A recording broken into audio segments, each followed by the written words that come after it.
This is Stories of Impact, the art and science of human flourishing. In every episode, we travel the world to explore intersections of science and spirituality. I'm your host, writer Tavia Gilbert, and along with journalist Richard Sergey, every first and third Tuesday, we look through a new lens at old traditions, hear from new generations as they dream up innovative solutions, and learn new ways to make sense of modern life. Our intention on the Stories of Impact podcast, whether flora, fauna, Homo sapiens, or otherwise, the variety of subjects we've featured across 120-plus episodes has underscored our commitment to people's progress and well-being. It's certainly enriched our well-being to tell each story. But is well-being the same as flourishing, or does one lead to the other? How do we know what flourishing is? What do people actually need to flourish? Times are tough. Is anyone actually flourishing? To answer those questions, we're turning today to two international researchers who are leading a groundbreaking study on human flourishing. The hope for the study is that we would be able to understand the distribution and determinants of well-being across the globe. So we're looking at different aspects of well-being, at happiness, at health, at meaning, at character, at relationships and financial security, and also on the social and community and political and economic and religious and family drivers of these different aspects of well-being. So we hope to uncover through this study an understanding of well-being, how it's distributed across the globe and across different demographic groups, but also what pathways give rise to these different aspects of flourishing and what seems to be universal across cultures, across humanity, and what is more specific to particular cultures and contexts. Our dedicated listeners will have heard that voice before. That was Dr. Tyler Vanderweel, the John L. Loeb and Francis Lehman Loeb Professor of Epidemiology at the Harvard T.H. Chan School of Public Health. He's also the director of the Human Flourishing Program at Harvard University. Later in the episode, we'll meet his research partner, Dr. Byron Johnson, the director of the Institute for Studies of Religion and a distinguished professor of the social sciences at Baylor University. Over the last 5 years, the two have collaborated on the first ever Global Human Flourishing Study, a research project with remarkable scale, surveying more than 200,000 people in 22 countries located on all 6 populated continents. Today, we'll hear what the researchers sought to learn about how humans the world over measure the domains that define human flourishing. But first, how do they define human flourishing? Well-being might be viewed as all aspects of a person's life are good as they pertain to that individual, whereas flourishing is all aspects of a person's life are good, including the contexts and communities and environments in which that person lives.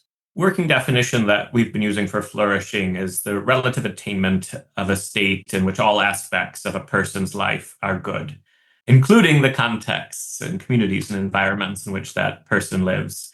Flourishing includes all aspects. It's an expansive concept. It's multidimensional. We may be flourishing in some ways, but not others. We may be struggling with our health, but have good relationships, or have a strong sense of purpose, but that may make difficult demands on our life. So flourishing is multidimensional. It's also an ideal. It's not something we ever perfectly attain in this life. And then flourishing includes the context, communities, environments in which a person lives. The community's well-being is part of one's own flourishing, partially because the community contributes to one's well-being and shapes one's well-being, but also because of one's participation in the common good of the community. The team set out to study global flourishing across 5 domains: happiness and life satisfaction, physical and mental health, meaning and purpose, character and virtue, and close social relationships. How did they identify or choose those areas to focus on? Dr. Vanderweel says, each of those 5 domains satisfies the following 2 criteria. Each is nearly universally desired, and each is an end in and of itself. It's sought for its own sake. It's not merely a means to some other end. The argument was not that that was exhaustive of flourishing, but any reasonable conception of flourishing would include those 5 domains as well. We include numerous other questions as well and had a group of about 150 scholars help us think through what questions to include. And so things like balance and peace and autonomy and gratitude, all sorts of other assessments are included in the study as well. The Human Flourishing Study surveyed people from Argentina, Australia, Brazil, Egypt, Germany, Hong Kong, India, Indonesia, Israel, Japan, Kenya, Mexico, Nigeria, the Philippines, Poland, South Africa, Spain, Sweden, Tanzania, Turkey, the United Kingdom, and the United States, countries that are home to more than half the world's population. And Dr. Vanderweel and Dr. Johnson didn't just survey whomever was easiest to reach. They used nationally representative samples so that the people surveyed actually reflected the geographic, religious, and cultural diversity of the countries they lived in. So what have they learned in their 5 years of research? We'll start with the broadest reporting about gender. Dr. Vanderweel says, men and women across these 22 countries are flourishing roughly similarly. But it's interesting, there is cross-cultural variation. In Japan, for example, women are doing considerably better than men, whereas in Brazil, it's the reverse. Men are doing considerably better than women. So far, the results of the study reveal that overall, men tend to report somewhat higher, for example, on financial security and on health, but women tend to report somewhat higher on relationships and on some of the character variables, for example. So there are differences across the flourishing domains, but if you average across those domains, in many countries, men and women are doing fairly similarly. Again, there are exceptions, but I'm not sure we've noticed any sort of universal patterns with geography. We've also found striking patterns with age. Somewhat strikingly, flourishing is increasing with age. And this is in contrast with some of the earlier research focused more on happiness and life satisfaction, which had suggested U-shaped curves where younger people and older people were doing better, and those in midlife, perhaps struggling with young children and aging parents and career challenges, reported lower. And what's happened in a number of countries across different flourishing domains is that left part of the U has been flattening. And so many countries in the United States, the UK, Argentina, Brazil, Australia, young people aren't doing as well. But that's not the case everywhere. In Egypt or India, one still finds more U-shaped patterns. And in Tanzania and Poland, flourishing is actually decreasing with age. So there are striking differences across different countries. Dr. Vanderweel says they have discovered that there is one thing virtually every country has in common. In addition to asking how people are doing in each of these countries, we've asked, how important are these domains of flourishing to you? How important is it to be happy, healthy, to have meaning, to be a good person, to have good relationships? And what we find is really across the 22 countries, almost everyone says all of these things are very important. While I do think there are differences in the nuances of understanding of happiness or flourishing across cultures and contexts, I think a lot of our core domains in the study, happiness, health, meaning, character, relationships, are universally valued. There's still questions of what might we be missing based on cross-cultural work. Things like peace, balance, harmony seem to be valued universally, but given more emphasis in Eastern cultures and have perhaps been neglected in Western research on well-being. So while there are differences and nuances, and those are important, I think especially when it comes to spiritual well-being, there's a lot that's held in common. Each country may generally agree, in theory, about what matters, but particularly in the West, those values aren't widely reflected in day-to-day civic life. The U.S. is a good example. Dr. Vanderweel says that the reported rate of flourishing in the U.S. is about a 7. That's average. One of the things that's perhaps striking in the United States is we don't do well in social relationships. I think that should give rise to reflection. Are we prioritizing the right things? One of the other striking patterns in the United States, which again holds in other countries as well, but is particularly pronounced in the United States, is that young people in the United States are not doing well. And I think this should really likewise lead to reflections on, are we sufficiently prioritizing the well-being of youth and the well-being of subsequent generations. Why is there so much difficulty there, and what can be done? I don't think it's any one thing. I think the lower well-being amongst youth is multifaceted. I think it's a whole set of changes that have altered well-being of young people today. And I think there are things we need to seriously wrestle with, work through, and try to improve. One clue to the challenges young people face might be found in the relationship between each country's economy and its degree of flourishing. Different countries are flourishing in different ways. Again, flourishing is multidimensional. And so we do find that countries with high levels of economic development, high levels of GDP per capita, tend to report relatively high on overall life evaluation and also on financial security. But interestingly, we find that middle income countries tend to report higher on other aspects of flourishing, higher on meaning, higher on relational satisfaction, higher on pro-social character. And it is quite striking. The relationship, for example, between GDP per capita and meaning in life is negative. The rich developed countries have lower levels of meaning in life than the middle income countries. And I think this leads to important questions with regard to how do we carry out economic development, which is unquestionably important, without compromising meaning and relationships and the pro-social orientation. To my mind, that's one of the biggest takeaways and the biggest questions that the Global Flourishing study raises. How does Dr. Vanderweel make sense of a decline in meaning and purpose, along with rising GDP? There are probably several phenomena taking place that give rise to what we've observed here. And this is now moving beyond the data. This is more speculative. This is not something we can definitively conclude. But I do think some of it is you get what you value. And so if you're pursuing economic development and increasing GDP as your primary goal, you're more likely to achieve that. But that could come at sacrifice to some of these other aspects of flourishing. So I do think that's part of it. I think some of it also is that as countries develop economically, we need each other less. And there can be a withdrawal from community life, which I think compromises relationships, compromises pro-social orientation, compromises meaning. So I think we need to find ways to build community. The third thing I might point to is religion. A lot of the countries that are reporting high across these different domains of flourishing have high levels of religious participation.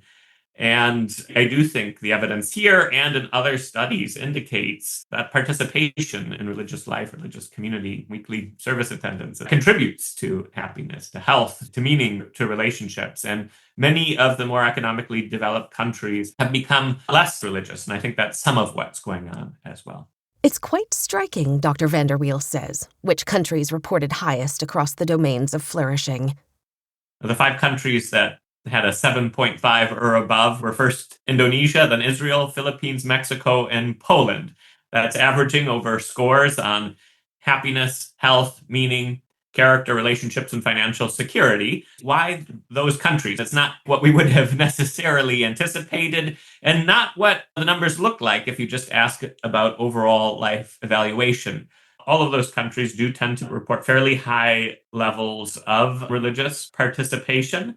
And I do think that's one thing that they hold in common. All are, especially the top 3 or 4, fairly strongly community-oriented, community-minded. And I do think that's an important part of this phenomena of flourishing as well. But I think it comes back to this point that flourishing is multidimensional. Different countries are flourishing in different ways. Sweden, which tends to be very high in life evaluation, is in the Global Flourishing study too. It's second on overall life evaluation. But if you look at meaning and purpose, it's 19th. There are these striking differences across countries and across domains of flourishing.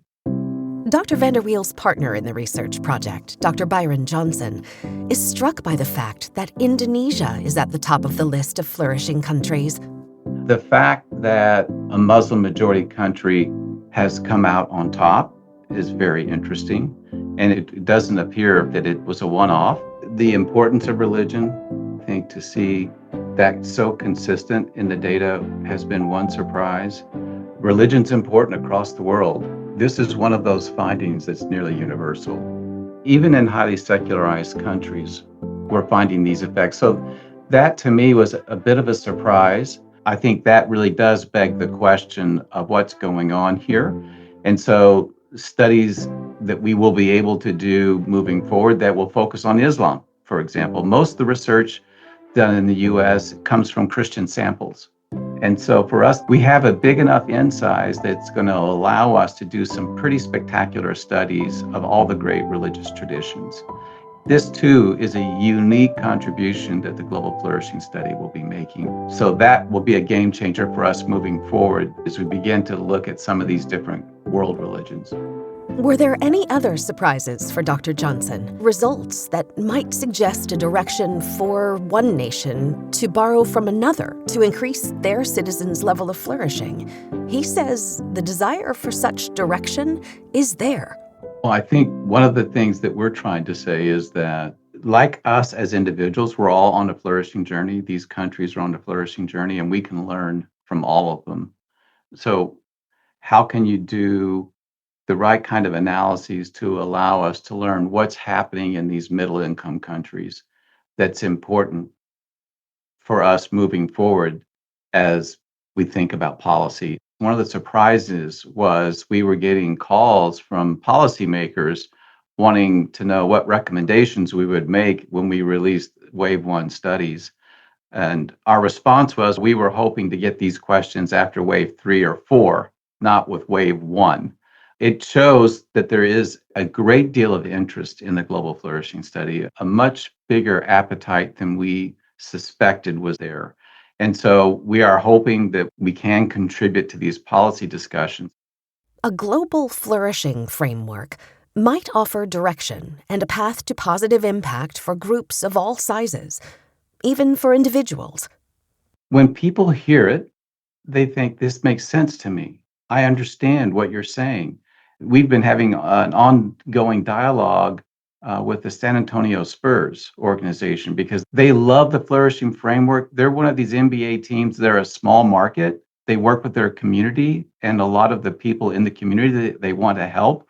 So they want to recognize how they can help their players to flourish, but how can they help the community to flourish? So that one of the things they love so much about the flourishing framework is it's not so much about me, it's about how's my neighbor doing. It's a communal thing. And so when people hear about the flourishing framework, it immediately makes sense to them. It doesn't matter where they fit on a political spectrum. They like it. It resonates with them. It makes sense to them. And the first thing that they want to know is how can I make sure that I'm applying this in my own life and in the business that I run or in the community that I'm involved in. So this has been for me, one of the surprises is the openness to connect with the domains of human flourishing.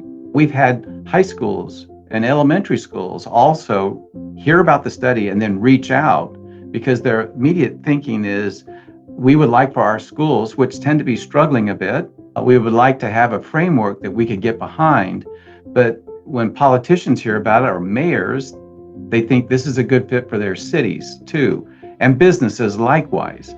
So it just seems to be something that sits well with people, it makes sense to people, and they want to be a part of it. So where does the project go from here? We are dreaming about what we have been calling internally Global Flourishing 2.0. What might that look like? Who might fund such an effort? Could we expand the number of countries? Could we bring a qualitative component to the Global Flourishing Study that doesn't exist at the moment? These are all things that we would love to be able to do in the future. It's already a path-breaking study, but what if we could bring a qualitative dimension to it? At a recent data conference, says Dr. Johnson, toward the end of one of the panels, a young person asked a question who was concerned about the finding with young people struggling, not just in the West, but this global struggling. And he said, we don't read papers in the nature journals. That's where you all are publishing, which we, of course, are so thrilled about. But it was, what are you doing about the 18 to 29-year-olds? And one of the things that we've been dabbling in is how can you translate the results in a way that will be meaningful for people that aren't familiar with academic journals? The study is in its final official year, but the exploration of the data, that will continue on long into the future, says Dr. Vanderweel.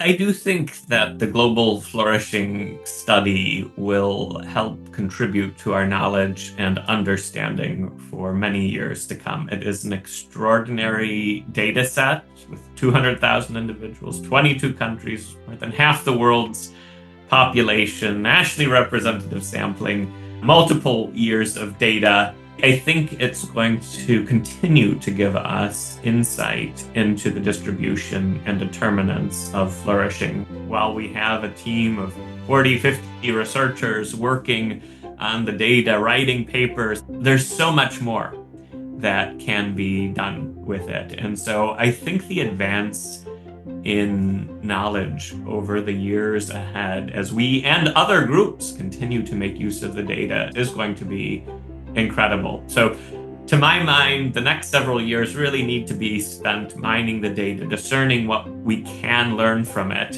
And then after that, I think we're going to have a lot of synthesis to do.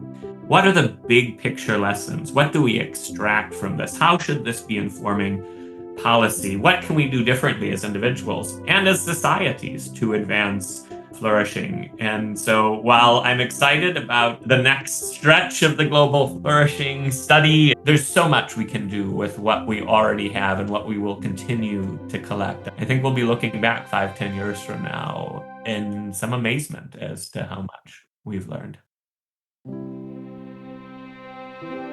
Come back in 2 weeks for another episode of Stories of Impact.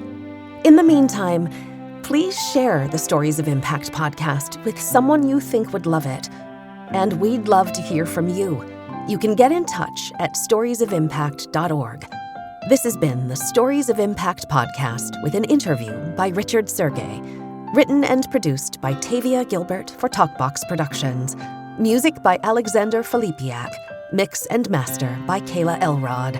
Executive producer Michelle Cobb.